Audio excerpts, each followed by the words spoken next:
Good evening guys and welcome back to my YouTube channel unique English mantra by Pankaj Sharma. तो साथियों, हम पढ़ रहे थे डायरेक्ट इंडायरेक्ट नरेशन और डायरेक्ट इंडायरेक्ट नरेशन से संबंधित हमने 5 नियमों का अध्ययन पिछले के वीडियोस में किया है और आज हम 5 प्रकार के वाक्यों को जिनको हम इनडायरेक्ट में बदल सकते हैं उनको 1 बाय 1 जो है अध्ययन करेंगे। आइए शुरू करते हैं अपना चैप्टर। देखिए, डायरेक्ट स्पीच के वाक्यों को इनडायरेक्ट स्पीच में बदलना। किस तरह से हम डायरेक्ट नरेशन के वाक्यों को इनडायरेक्ट नरेशन में बदल सकते हैं, इसके लिए 5 प्रकार के वाक्यों को डायरेक्ट नरेशन से इनडायरेक्ट नरेशन में बदला जाता है और उसमें सबसे पहला सेंटेंस है हमारा असर्टिव सेंटेंस। असर्टिव सेंटेंस मतलब साधारण वाक्य जिनमें हम किसी बात को स्वीकार करते हैं या नकार देते हैं, जिन्हें स्टेटमेंट भी कहा जाता है। और इन वाक्यों में रिपोर्टिंग वर्ब सेड टू को हम टोल्ड में बदल देते हैं और कॉमा इन्वर्टेड कॉमा के स्थान पर कंजक्शन के रूप में दैट का प्रयोग करते हैं। दूसरा सेंटेंस आता है हमारा इंट्रोगेटिव सेंटेंस। इंट्रोगेटिव सेंटेंस को हम कहते हैं प्रश्नवाचक वाक्य। जब आपसे वाक्यों में प्रश्न पूछा गया हो उन्हें आप इंट्रोगेटिव सेंटेंस कहेंगे। और प्रश्न पूछने के 2 तरीके हैं। एक तो वो वाक्य होते हैं जिनके प्रारंभ में क्या लगा होता है, क्या आपने खाना खाया, क्या आप स्कूल गए, क्या आपने आज का होमवर्क किया। और दूसरे वो सेंटेंस होते हैं जिनके बीच में किसी प्रश्नवाचक शब्द का आना होता है, जैसे आप कहाँ रहते हैं, आप क्या करते हैं, आप ऐसा क्यों करते हैं। दोनों प्रकार के वाक्यों को जब हम इनडायरेक्ट में बदलते हैं तो सेड टू के स्थान पे आस्क्ड या इंक्वायरीड ऑफ का प्रयोग करते हैं और कॉमा इन्वर्टेड कॉमा के स्थान पर हम इफ या वेदर। यदि आपका सेंटेंस किसी सहायक क्रिया से स्टार्ट हुआ हो, किसी हेल्पिंग वर्ब से स्टार्ट हुआ हो, तो वहां पर कॉमा इन्वर्टेड कॉमा को हटाकर कंजक्शन के रूप में या तो आप इफ का प्रयोग करेंगे या फिर वेदर का।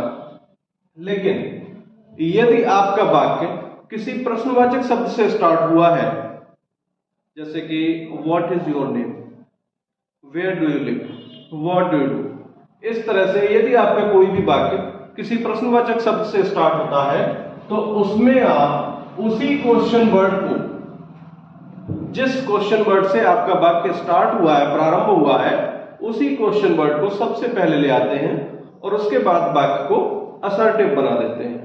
यानी कि क्वेश्चन वर्ड पहले रखने के बाद वाक्य में सब्जेक्ट का यूज करेंगे, वर्ब का यूज करेंगे और ऑब्जेक्ट का यूज करेंगे। तीसरे प्रकार के वाक्य होते हैं इंपरेटिव सेंटेंस। इंपरेटिव सेंटेंस जिनमें आपको आज्ञा दी जाती है, जिनमें आपको कोई सलाह दी जाती है, जिनमें आपसे कोई प्रार्थना की जाती है या जिनमें आपसे किसी कार्य को करने के लिए मना किया जाता है या फिर आपके सामने कोई प्रस्ताव रखा जाता है, इनको इंपरेटिव सेंटेंस कहते हैं। और इंपरेटिव सेंटेंस में सेड टू को या तो आप ऑर्डर में चेंज करेंगे, ऑर्डर्ड, या एडवाइज्ड, या फिर रिक्वेस्टेड में चेंज करेंगे। यदि आपका वाक्य नेगेटिव है, उसमें डू नॉट आया हुआ है, डू नॉट से स्टार्ट हुआ है, तो डू नॉट वाले वाक्यों में आप फॉरवर्ड का प्रयोग कर देंगे सेड टू के स्थान पे और डू नॉट को हटा करके कंजक्शन के रूप में, चाहे आप उसमें ऑर्डर लगाए हो, चाहे आप उसमें रिक्वेस्टेड लगाए हो, चाहे आप उसमें एडवाइस लगाए हो या फॉरवर्ड लगाए हो, लेकिन कंजक्शन के रूप में दैट का प्रयोग करेंगे। केवल लेटेस्ट वाले वाक्यों में दैट का प्रयोग करते हैं। एक्सक्लेमेटरी सेंटेंस जिनमें आपको विस्मय का ज्ञान होता है, आश्चर्य बताया जाता है, ऐसे वाक्यों को विस्मय बोधक कहा जाता है। इंग्लिश में जब ये सेंटेंस स्टार्ट होते हैं तो अक्सर हाउ या व्हाट से स्टार्ट होते हैं और कभी कभी सेंटेंस जो है आहा, ओह आदि शब्दों से भी स्टार्ट होते हैं, तो इनको जो है हम एक्सक्लेमेटरी सेंटेंसेस बोलते हैं। और इसमें सेड टू को exclaimed with sorrow, exclaimed with joy, या फिर एक्सक्लेम्ड में बदलकर कॉमा इन्वर्टेड कॉमा के स्थान पे कंजंक्शन दैट का प्रयोग करते हैं। और आपका लास्ट बचता है ऑप्टेटिव सेंटेंस। ऑप्टेटिव सेंटेंस जब आप किसी को ब्लेसिंग देते हैं, जब आप किसी को कर्स करते हैं, किसी को आशीर्वाद देते हैं, किसी को शुभकामनाएं देते हैं, किसी को अभिशाप देते हैं, ऐसे वाक्यों को ऑप्टेटिव सेंटेंस कहा जाता है। और इनमें हम सेड टू को या तो बिस्ट में बदलते हैं या फिर कर्स में बदलते हैं और कॉमा इन्वर्टेड कॉमा के स्थान पे दैट का प्रयोग करते हैं। तो देखिए असर्टिव वाक्यों में सेड टू को हम टोल्ड में बदलते हैं और कॉमा इन्वर्टेड कॉमा के स्थान पे दैट का प्रयोग करते हैं। इंट्रोगेटिव वाक्यों में सेड टू को हम आस्क्ड में बदलते हैं या फिर इंक्वायरीड ऑफ में बदलते हैं और कॉमा इन्वर्टेड कॉमा के स्थान पर कंजंक्शन इफ अथवा वेदर, इनमें से इफ या वेदर का प्रयोग उस समय करेंगे जब आपकी रिपोर्टिंग वर्ब, जब आपकी रिपोर्टेड स्पीच किसी हेल्पिंग वर्ब से प्रारंभ हुई हो। और यदि आपकी रिपोर्टेड स्पीच किसी प्रश्नवाचक शब्द से, किसी क्वेश्चन वर्ड से स्टार्ट हो रही है, ऐसे वाक्यों को इनडायरेक्ट बनाते समय जब आप कंजंक्शन का प्रयोग करेंगे तो उसी क्वेश्चन वर्ड को सबसे पहले ले आएंगे और उसके बाद वाक्य को असर्टिव बना देंगे। नंबर 3 आता है आपका इंपरेटिव सेंटेंस। इंपरेटिव सेंटेंस यानी आज्ञासूचक वाक्य। इसमें आप सेड टू को ऑर्डर्ड, एडवाइज्ड, रिक्वेस्टेड में बदल देते हैं। यदि आपका वाक्य डू नॉट से स्टार्ट होता है तो उस वाक्य में सेड टू को फॉरवर्ड में बदल देते हैं और कंजंक्शन के रूप में प्रत्येक वाक्य में टू का प्रयोग करते हैं। अगला सेंटेंस है आपका एक्सक्लेमेटरी, जिसमें आपको विस्मय का ज्ञान होता है, आश्चर्य का ज्ञान होता है या फिर अत्यधिक प्रसन्नता या अत्यधिक दुख का भाव झलकता है, तो ऐसे वाक्यों को एक्सक्लेमेटरी वाक्य कहते हैं। और इनमें हम सेड टू को एक्सक्लेम्ड विद जॉय, अगर वाक्य में प्रसन्नता प्रकट की गई है तो एक्सक्लेम्ड विद जॉय, और यदि आपके वाक्य में दुख प्रकट किया गया है तो एक्सक्लेम्ड विद सॉरो में बदलकर कॉमा इन्वर्टेड कॉमा के स्थान पे कंजंक्शन दैट का प्रयोग करते हैं। अगला आता है आपका ऑप्टेटिव सेंटेंस यानी कि इच्छा सूचक वाक्य। जब आप किसी को अभिवादन करते हैं तो ऑप्टेटिव सेंटेंस में आता है। जब आप किसी को आशीर्वाद देते हैं वो भी ऑप्टेटिव सेंटेंस में आता है। जब आप किसी को अभिशाप देते हैं वो भी ऑप्टेटिव सेंटेंस में आता है। जब आप किसी को विश करते हैं वो भी ऑप्टेटिव सेंटेंस में आता है। तो ऐसे वाक्यों में सेड टू को या तो आप विश में बदलते हैं या फिर प्रेड में। अगर ईश्वर से प्रार्थना की गई है आपके लिए, वहां पर प्रेड का प्रयोग करते हैं, और यदि अभिशाप दिया गया है वहां पर आप कर्ष का प्रयोग करते हैं और कंजंक्शन के रूप में दैट का प्रयोग होता है।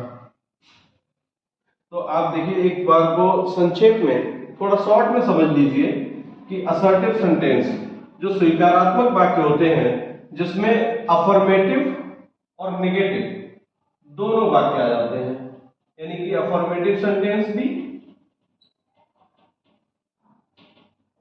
और नेगेटिव सेंटेंस भी, दोनों को मिलाकर असर्टिव कहते हैं।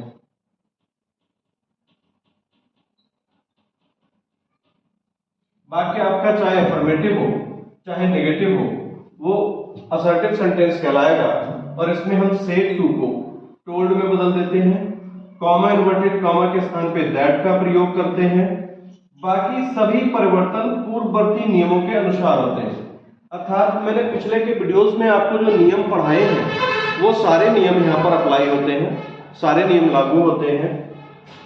यानी कि प्रोनाउंस में परिवर्तन भी होता है और उसे हम 123/शन यानी कि फर्स्ट पर्सन के प्रोनाउन को सब्जेक्ट के अनुसार, सेकंड पर्सन के प्रोनाउन को रिपोर्टिंग वर्ब के ऑब्जेक्ट के अनुसार और थर्ड पर्सन के प्रोनाउन में कोई चेंज नहीं करते, नो चेंज। इसके अनुसार जो है हम प्रोनाउंस में परिवर्तन करते हैं और रिपोर्टेड स्पीच के वर्ब के टेंस में परिवर्तन करते हैं। यदि आपका रिपोर्टिंग वर्ब पास्ट टेंस में है तो रिपोर्टेड स्पीच के वर्ब का टेंस भी पास्ट टेंस में हो जाएगा। और पांचवा जो परिवर्तन होता है, निकटता बताने वाले शब्दों को दूरी बताने वाले शब्दों में बदल देते हैं। ये 5 प्रकार के परिवर्तन जो है हम किसी भी प्रकार का वाक्य बना रहे हो उसमें आपको इन 5 प्रकार के नियमों को अप्लाई करना पड़ेगा। तो आइए अब हम विस्तार से अध्ययन करते हैं। देखिए, Ram says Ravi is a good player. Ram कहता है, राम सेज राम कहता है, Ravi is a good player, Ravi एक अच्छा खिलाड़ी है। जब आप इसको इनडायरेक्ट में चेंज करेंगे तो राम सेज, देखिए मैंने आपको बताया था कि यदि रिपोर्टिंग क्लॉज में ऑब्जेक्ट दिया हुआ ना हो तो सेड, सेज या से में कोई परिवर्तन नहीं करते हैं। यहां ऑब्जेक्ट दिया हुआ है नहीं तो सेज को सेज ही रहने देंगे, इसमें कोई परिवर्तन नहीं करेंगे। कॉमा, इन्वर्टेड कॉमा को हटाकर दैट का प्रयोग करेंगे। रिपोर्टेड स्पीच में आ जाते हैं। रिपोर्टेड स्पीच में रवि नाउन है, इसमें कोई परिवर्तन होता नहीं है।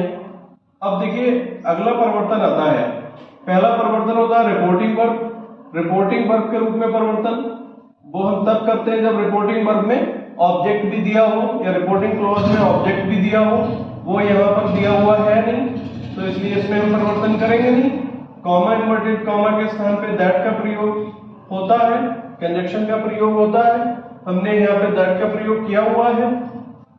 प्रोनाउन यहाँ पे आया नहीं है तो इसलिए नाउन में कोई परिवर्तन करेंगे नहीं। अब रिपोर्टेड स्पीच के वर्ब के टेंस में परिवर्तन वो भी हम तब करते हैं जब हमारी रिपोर्टिंग क्लॉज या रिपोर्टिंग वर्ब पास्ट टेंस में होती है तो हम इस वर्ब के टेंस में परिवर्तन करते हैं। लेकिन यदि हमारी रिपोर्टिंग क्लॉज या रिपोर्टिंग वर्ब प्रेजेंट के किसी भी टेंस में हो अथवा फ्यूचर के किसी भी टेंस में हो तो हम रिपोर्टेड स्पीच के वर्ब के टेंस में कोई परिवर्तन नहीं करते हैं। Is a good player. जहां तक है मैं समझता हूं आपकी समझ में आया होगा कि रिपोर्टिंग क्लॉज में यदि ऑब्जेक्ट दिया हुआ ना हो तो हम सेज, से अथवा सेड में कोई परिवर्तन नहीं करते हैं। कॉमा, इन्वर्टेड कॉमा के स्थान पर कंजक्शन का प्रयोग होता है। असर्टिव वाक्य में कंजक्शन दैट का प्रयोग होता है, वो हमने यहाँ पे किया हुआ है। फिर रिपोर्टेड स्पीच में जब हम आते हैं तो रिपोर्टेड स्पीच में सबसे पहले हम प्रोनाउन में परिवर्तन करते हैं। प्रोनाउन यहाँ पे है नहीं तो नाउन है रवि, तो नाउन जो का तो रख देंगे। वर्ब में परिवर्तन इसलिए नहीं होगा क्योंकि आपकी रिपोर्टिंग क्लॉज जो है वो प्रेजेंट में है। जब रिपोर्टिंग क्लॉज प्रेजेंट में या फ्यूचर में होती है तो रिपोर्टेड स्पीच के वर्ब के टेंस में कोई परिवर्तन नहीं करते हैं। निकटता बताने वाला शब्द इसमें कोई आया नहीं है, इसलिए हमने जो है सेंटेंस को सिंपली बना दिया। नेक्स्ट सेंटेंस, नेक्स्ट एग्जांपल है सी विल से, वो कहेगी, it is a holiday today, आज हॉलीडे है, आज छुट्टी का दिन है। जब आप इसको ट्रांसलेट करेंगे, जब आप इसको जो है चेंज करेंगे तो सी विल से, वो कहेगी, यहां भी ऑब्जेक्ट नहीं है तो हमें इसको चेंज नहीं करना है। कॉमा, इन्वर्टेड कॉमा के स्थान पे हम दैट का प्रयोग करेंगे। इट थर्ड पर्सन का प्रोनाउन है, चेंज नहीं होगा। इज, अब हमें आगे वर्ब हमें देखना है रिपोर्टिंग क्लॉज या रिपोर्टिंग वर्ब प्रेजेंट या फ्यूचर में तो नहीं है और यहां पे विल लगा हुआ है, इट मींस ये फ्यूचर में है तो इसमें कोई परिवर्तन करेंगे नहीं। It is a holiday today. Ram से, यहां रिपोर्टिंग वर्ब तो हमारी पास्ट में है लेकिन ऑब्जेक्ट यहां भी नहीं है तो राम से कॉमा, इन्वर्टेड कॉमा के स्थान पे आप दैट का प्रयोग करेंगे। दैट, दे, थर्ड पर्सन का प्रोनाउन है, नो चेंज। अब देखिए यहां हमारी रिपोर्टिंग क्लॉज या रिपोर्टिंग वर्ब जो है पास्ट टेंस में है तो रिपोर्टेड स्पीच के जो वर्ब का टेंस है वो भी पास्ट में होगा तो इज आर एम, ये दे जो सब्जेक्ट है हमारा ये बहुवचन है तो यहाँ पे आर का प्रयोग हुआ है, और पास्ट में हम जब बदल देंगे तो दे के साथ में वर का प्रयोग होगा। They were doing their work. The teacher said to me, इसको हम बनाएंगे द टीचर सेड टू को हम टोल्ड में चेंज करेंगे। Told me, comma inverted comma के स्थान पे दैट का प्रयोग करेंगे। अब देखिए ये आपका प्रोनाउन आ गया। प्रोनाउन में परिवर्तन, पहला परिवर्तन था रिपोर्टिंग वर्ब, इसमें हमने परिवर्तन कर दिया, सेड टू के स्थान पे हमने टोल्ड का प्रयोग कर दिया। उसके बाद कॉमा इन्वर्टेड कॉमा के स्थान पे दैट का प्रयोग हो गया, कंजक्शन का प्रयोग भी हो गया। यानी पहला परिवर्तन ये हुआ, दूसरा परिवर्तन आपका ये हुआ, और तीसरा परिवर्तन आता है प्रोनाउन में परिवर्तन। तो 123 वटरसन, आप इसको याद रखिएगा। सेकंड पर्सन का प्रोनाउन है यू, सेकंड पर्सन के प्रोनाउन को ऑब्जेक्ट के अनुसार, ऑब्जेक्ट है आपका मी, जब हम इस प्रोनाउन को इस प्रोनाउन के अनुसार बदलेंगे तो इस प्रोनाउन की स्थिति को देखेंगे, ये प्रोनाउन हमारा किस रूप में है। क्योंकि प्रोनाउन सब्जेक्ट के स्थान पे है तो या तो नॉमिनेटिव केस या सब्जेक्टिव केस, यानी कि सब्जेक्टिव केस को नॉमिनेटिव केस भी कहते हैं। तो ये सब्जेक्टिव केस में है, तो इसको जब हम इसके अनुसार बदलेंगे तो इस प्रोनाउन का सब्जेक्टिव केस यहां पर आएगा। मी, मी का सब्जेक्टिव केस हम देखेंगे क्या होता है, आई। तो मी का सब्जेक्टिव केस यहां पर आ गया, यानी यू के स्थान पर आई का प्रयोग हो गया। अब यू के साथ तो इज आर एम का प्रयोग हुआ है यहां पर, यानी कि बाकी जो है आपका ये प्रेजेंट टेंस में है। अब इसको हमें बदलना है पास्ट टेंस में, तो इज आर एम का जो पास्ट रूप होता है वो वाज या वर होता है, और आई के साथ किसका प्रयोग होता है, वाज का। I was not working hard. अगला एग्जांपल देखते हैं।